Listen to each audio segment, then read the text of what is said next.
So the years we spent together mean nothing.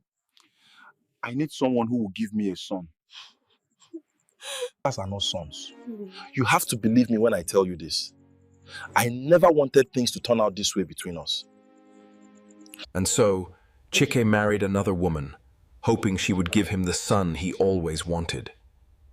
But years later, the same daughters he ignored would become the reason the entire village spoke his name in shame. This is the story of the man who searched for greatness in a son and almost lost everything.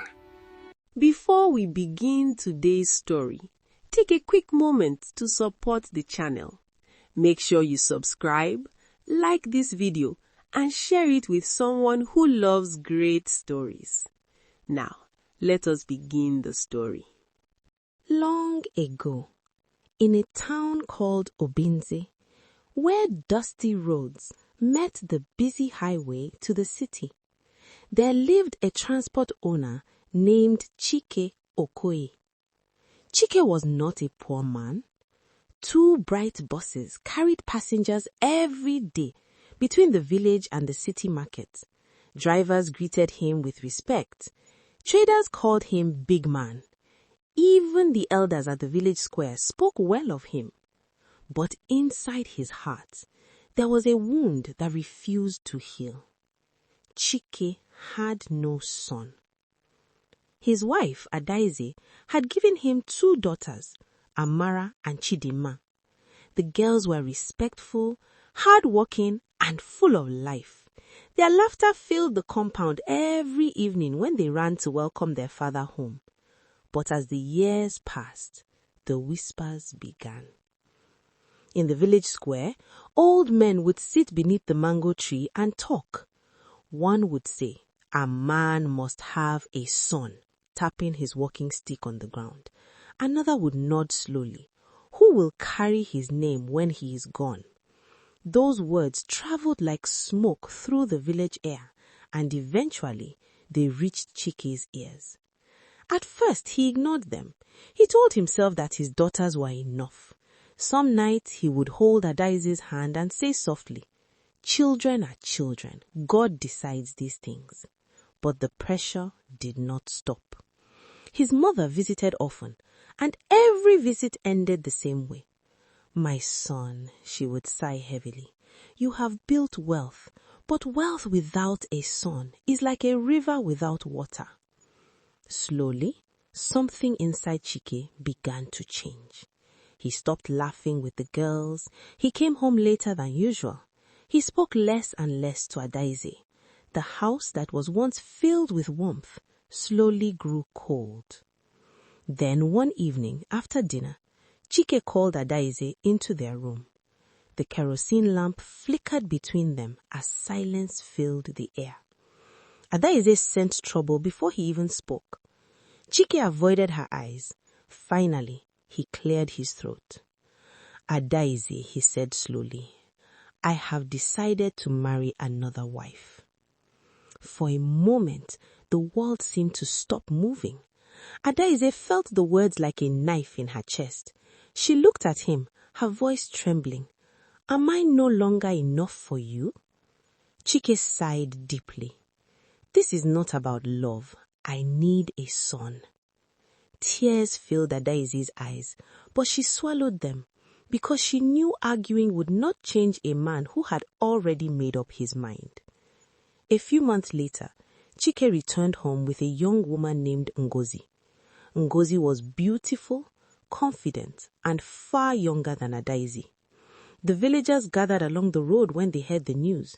Some women shook their heads with pity. Others whispered behind their wrappers. When Ngozi entered the compound for the first time, she knelt respectfully before Adaeze. "Good afternoon, senior wife," she said politely. Adaeze forced a small smile, but deep inside, her heart was breaking. At first, peace remained in the house. Ngozi acted humble, and Chike tried to keep balance between the 2 wives.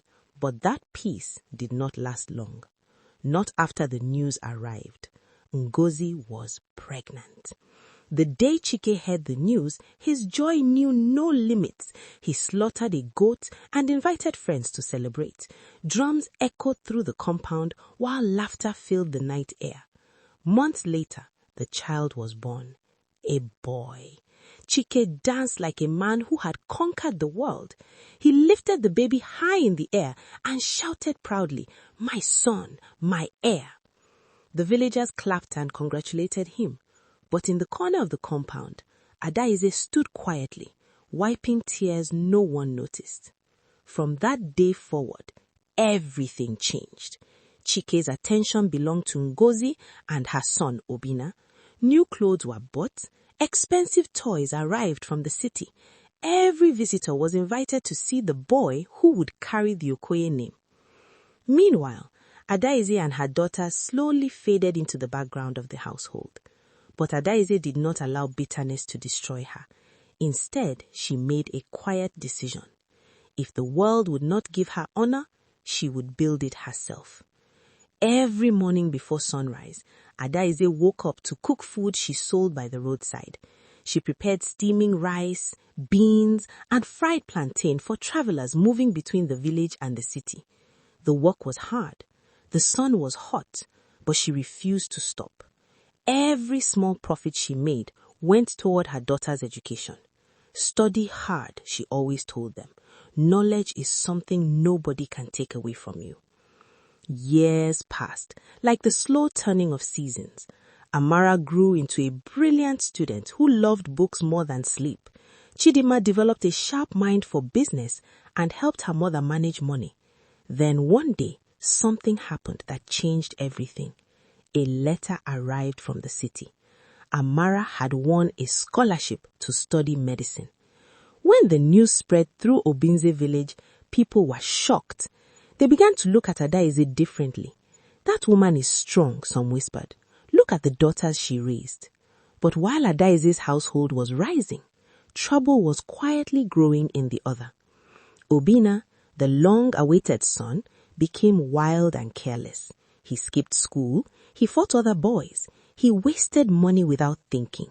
Chike ignored the warning signs at first. After all, this was the son he had waited years for. But the truth could not hide forever. One night, Obina took one of his father's buses without permission. Driving recklessly along the highway, he crashed the vehicle into a roadside shop. The accident nearly destroyed the business Chike had spent his life building. Repairs were expensive. Debts began to pile up. One bus after another stopped running. Slowly, the respect Chike once enjoyed began to disappear. But far away in the city, Adaeze's daughters continued to rise. Amara graduated as a doctor. Chidima started a thriving trading company that grew bigger each year. Together, the sisters bought a beautiful house in the city for their mother. The same villagers who once pitied Adaeze now spoke of her with admiration. Years later, Chike stood quietly outside the gate of that house. His daughters had invited him. When the gate opened, he stepped inside slowly. The compound was large and beautiful, and standing there was Adaeze, the woman he once humiliated, looking calm, confident, and strong. For the first time in many years, Chike felt ashamed. He lowered his head. "Adaeze, forgive me," he said quietly. Adaeze looked at him for a long moment. There was no anger in her eyes, no bitterness, only wisdom gained through years of pain and perseverance. Then she spoke softly. A child is not great because they are a son or a daughter. A child becomes great because of the love and values they are raised with. In Obinze village, elders still tell this story to young men who believe greatness can only come through sons, because sometimes the blessings we search for in one place have been standing quietly beside us all along.